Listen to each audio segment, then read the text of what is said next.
Today I want to share with you a top tip on planning. A favourite saying my mum often quotes is, "Man plans and God laughs." And it's of course right, that even with our best laid plans, life can throw us a curveball. I remember organising a flight to Spain to speak at a conference. I ensured my speech was word perfect, made sure my taxi was booked, and I was all prepared getting to the airport early. And then I was advised when I got there that the airline had overbooked my flight. After waiting for hours on the off chance that I could board, I was turned away.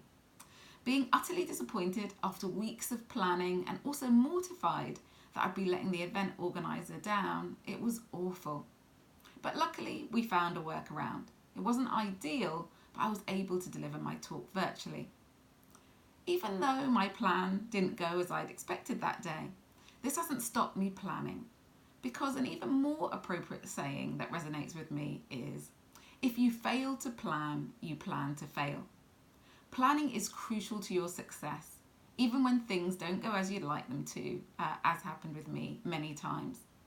Think about the days that you don't plan. What happens? If you're anything like me, it's likely that you waste time trying to decide what to focus on.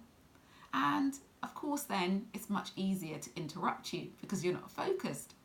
Or perhaps you become demotivated as you're not sure what you should be doing and why.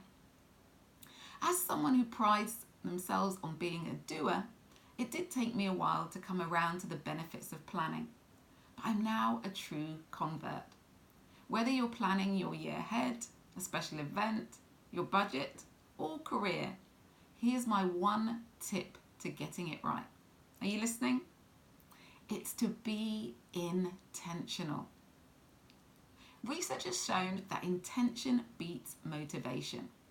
What often happens is that we create short, medium, and long-term goals without adding the when and the how. So our goals could be things like, I'll change my career, I'll increase my salary, I'll have a better work-life balance. However motivated you feel to take action on your goals, if they're worded like this, they are too vague and open-ended. Without the when and the how, there is no catalyst for action. The simple way to be more intentional is to say something like, I will insert behaviour at insert time in whatever location. For example, I will spend 20 minutes every lunchtime at my desk scanning recruitment sites for jobs. Yeah? Or I will meet my boss on Wednesday at 4 p.m. and ask what I would need to be doing to get a pay rise. Or I'll not work late on Wednesday and Friday and be home by 6. But you also need to have a plan when it doesn't work. The if-then strategy gives you a clear plan for overcoming the unexpected stuff, which means it's less likely that you'll be swept off track when things don't go as you wish they would. So what you might do instead is say, if I miss scanning job sites at lunchtime, I'll sacrifice my favourite TV show in the evening and use that time instead. If I don't get to have the conversation with my boss, I'll speak to HR about my pay grade, promotion opportunities, and also do some research on the typical wage for my role and experience. Or if I end up working late, my family can choose chores that I need to do to make it up to them at the weekend. There's also another layer to being intentional. It's not just about how and when, but it's also about how you need to be to make it happen. You need to make sure that what you're intending to do is something that you want to do, not something that you should do. For example, if my accountant told me I should double my revenue next year, I need to make sure that's what I really want and that's really what I'm looking for. Or if people are telling you should be going for promotion, but you don't feel ready or energized by the prospect, don't set it as an intention.